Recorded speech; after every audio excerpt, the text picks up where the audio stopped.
This is Richard Schaefer I'm talking to, who treats Dupuytren's patients with radiotherapy and has been doing so for quite a few years now.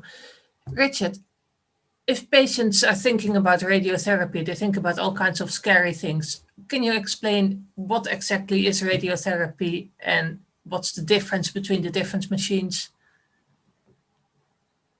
Of course. So, radiotherapy is radiation that we use for treatment. And we use this in very high doses to treat people with cancer.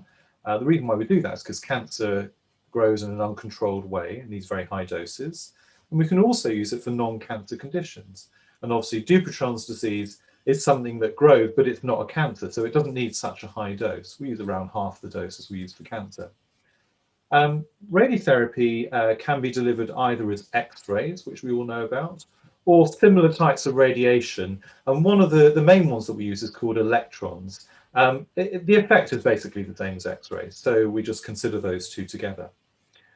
But they are delivered in a slightly different way. The big X-ray machines that we use to deliver radiotherapy for cancer are very, very high energy, and they're used to give radiotherapy deep within the body to very complex shapes. And we can modify those ones to deliver a type of radiation called electrons to the skin and to the tissues just underneath the skin. And that machine, these big machines, are called linear accelerators, or sometimes people call them LINACs. The other type of machine that we can use is a much simpler machine, and this delivers lower energy X-rays that naturally go to the skin and to the tissues just underneath.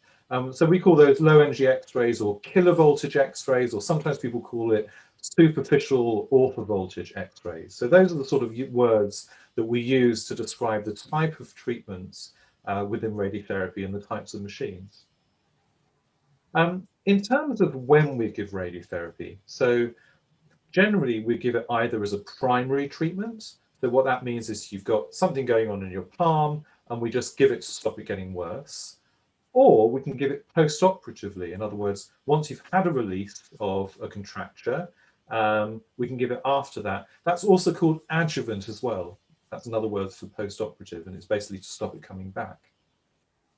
In terms of the way that we describe the dose of radiotherapy, so the dose of radiotherapy is described in grays. So for instance, we might say 15 gray. That would be 15, using that dosing regime. And the total treatment dose, let's say we've got 15 gray as the total treatment dose, is divided into individual treatments. And we give one individual treatment each day. Each individual treatment is called a fraction. So in other words, we might give 15 gray total dose in 5 fractions over 5 days, in other words, with each fraction being 3 gray. So 3 gray times 5 fractions is 15 gray. And then for Dupuytren's disease, we give that 15 gray in 5 fractions over the 5 days, or we say over 1 week. We then have a gap of 3 months, and then a further 15 gray in 5 fractions over 1 week. So the total dose is 30 gray in 10 fractions, but it's given over those 2 separated weeks. Each week is called a phase. So in other words, phase 1, 3-month gap, phase 2. In terms of other words that we're using, we often talk about things like planning and markup.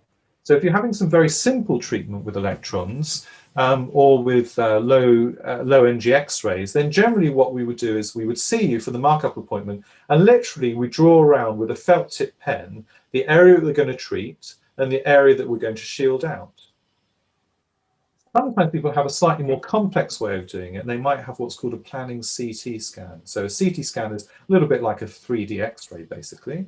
And we use that not to look for anything, not to diagnose you with anything, but really to direct the X-rays towards the right bits. And that's really used with the more complex type of radiotherapy techniques. There are people that use those. And I think it's not unreasonable that people do it, but perhaps it's a little bit more complicated than it needs to be. So planning CTs, again, very standard part of radiotherapy planning, and that often, again, is used in order to mark up the area that needs treatment. When you actually come to your treatment, the reason why we mark it up, either on a planning CT or just with a felt tip pen, is to work out which bits we want to treat, which bits we want to shield out. And in order to deliver that, we often need to make a shield. so that we can shield out those bits. And that's often made out of metal. It can be just literally, you know, put on the hand, or you know, when we treat you for the more simple types of treatment. Well, sometimes it's in the head of the machine if you're having it with the bigger type of machines, you know, the LINACs, the linear accelerators. And so that's when we make the shield, and sometimes that introduces a bit of a delay before we can start your treatment. The last thing to say is that with electrons, if we just gave the electrons straight onto the hand, the radiotherapy would be delivered too far underneath the skin for it to be useful. We therefore put a sort of waxy material on the skin, and we call that bolus, and it fools the electrons to thinking that the skin surface is a little bit in front of your skin, so that therefore the dose is delivered to the skin surface. It's just a way of giving the radiation full dose to the right place. So that bolus material, or the wax material, is also something that is used as well. So those are some of the words that we use when we talk about radiotherapy. That explains a lot for patients. Thank you.